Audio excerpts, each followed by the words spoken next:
actually, this lecture is based on a small part of my book that is called Brainwashed, and it was just published, and is now translated in different languages. So if you don't speak English, it can be in your language. I have no conflict of interest, obviously. And the lecture today is brainwashed by marketing. And what does that mean? We're aging, and that's very traumatic. And then that's the light of hope.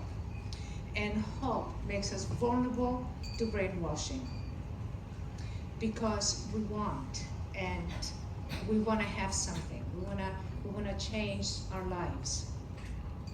And there is a lot of marketing that is published in scientific journals. So when the name of the machine is mentioned in the article, you would know that this article has been paid off. Now, let's talk about collagen, because everybody is thrilled and fascinated and completely taken by this concept of collagen. Well, collagen is about 25,000 genes in the human body, and they're creating about 100,000 proteins. And collagen is just one of them. There are about 7 types of collagen in the human skin.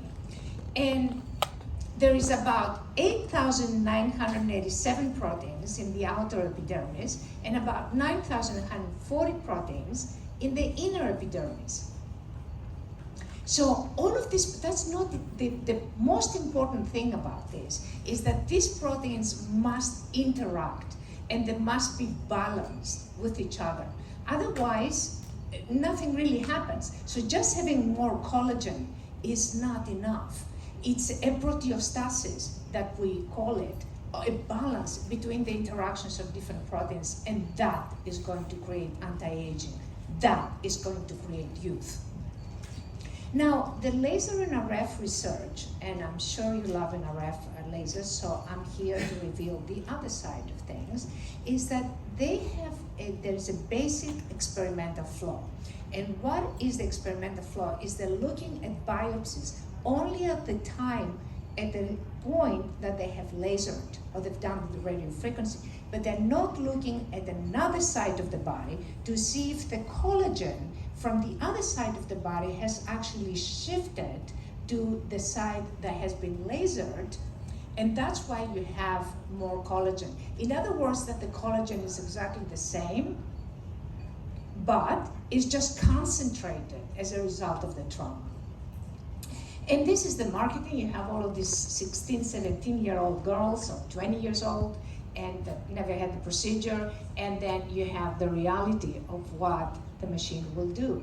And cryolysis, they've done a lot of research on cryolysis, and they have published books about how amazing it is, but in fact, you don't see that much in a lot of cases.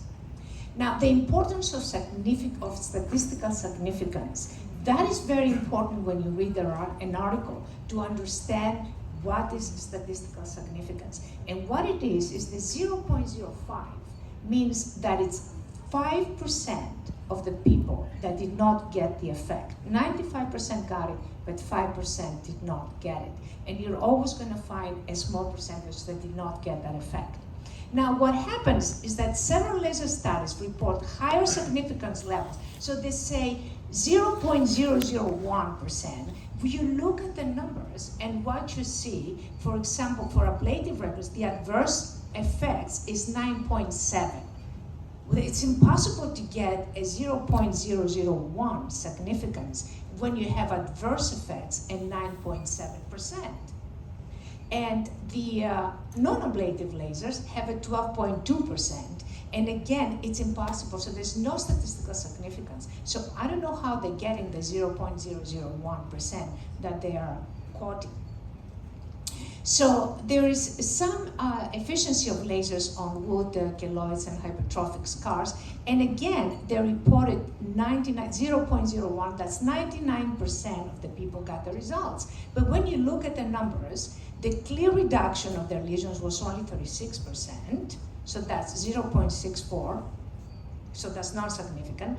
They had a slight reduction, 45%, and about 4% showed no change. That's 18%. That's impossible to have 001. So I don't know what they're getting the significance. And this is something that you need to look at when you read an article, so you know whether this technology is actually effective or not. There is other studies that I went through, and again, the same problem. The problem with keloid scars and laser efficiency is that, yes, they do have good results. However, the keloid might come back, it might return.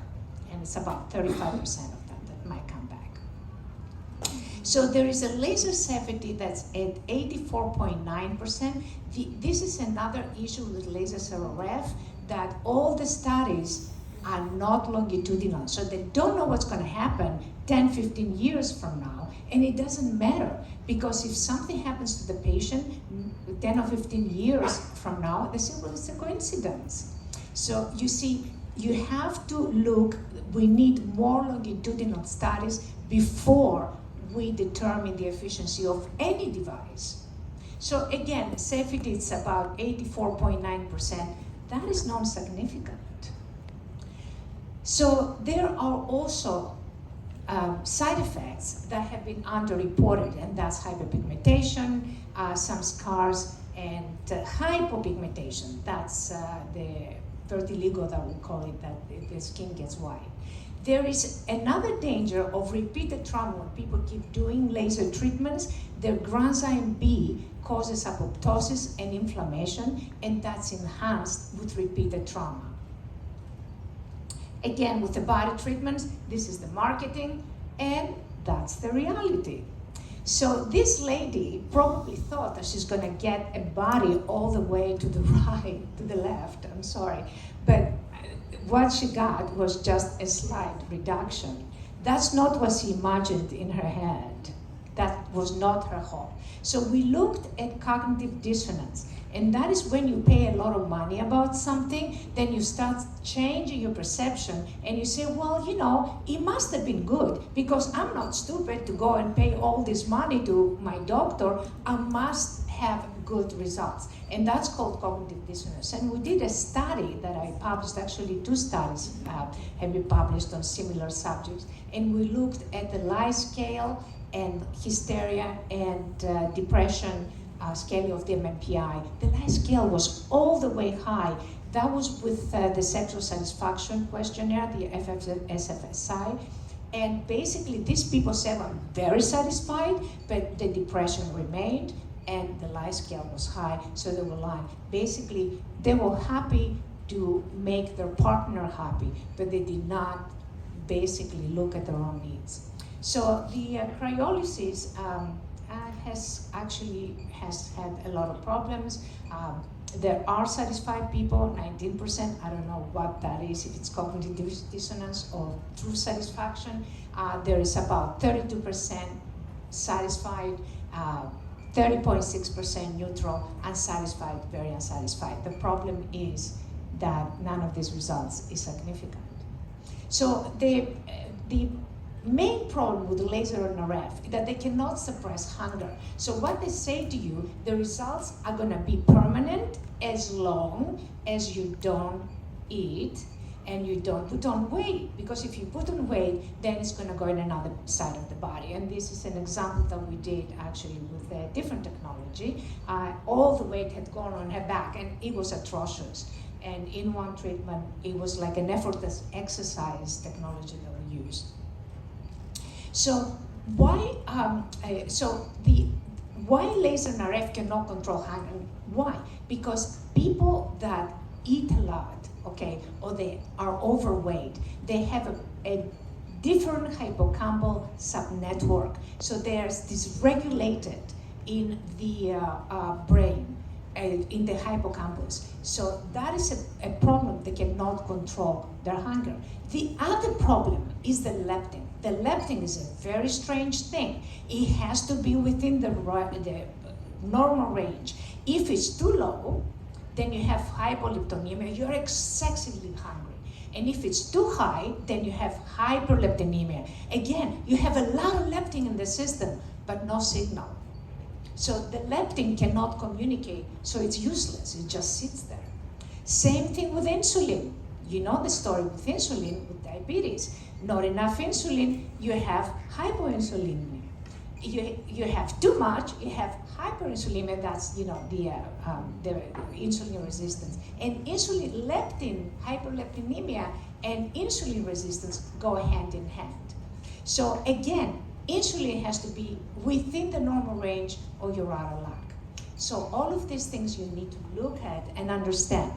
So the problem with lasers, there is no short-term please, 1 minute RF. left. 1 minute left. Okay, there is no short-term or long-term RF studies on visceral fat reduction.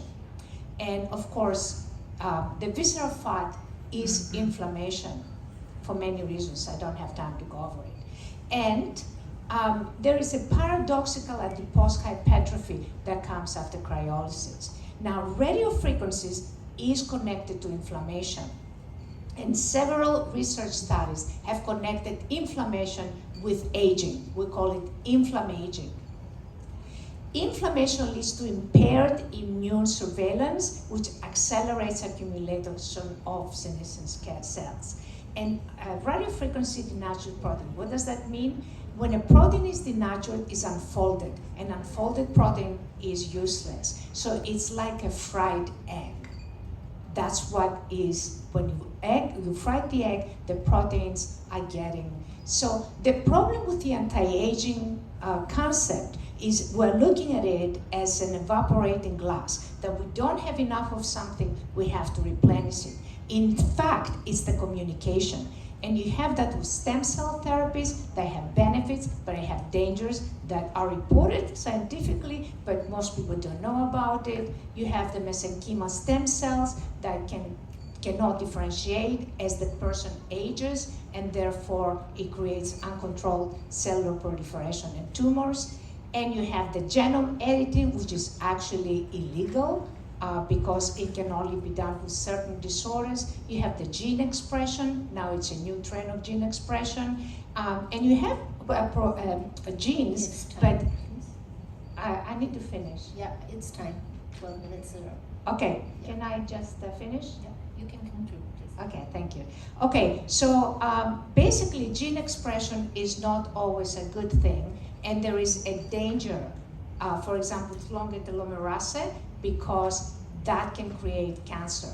And there is a lot of a lot of these studies basically do not look. The ecosystem is changing and is going towards health, and you will lose a lot of patients because at the back of their minds, after the pandemic, they are looking at better immunity and health and immunity is a secret to age delay. And you can be a pioneer and do that. Health is beauty, but beauty is not health. And with this, I will finally conclude my lecture. Thank you. So I'd like to introduce our next speaker, Dr. Jane Yu from New York City. And Dr. Jane is going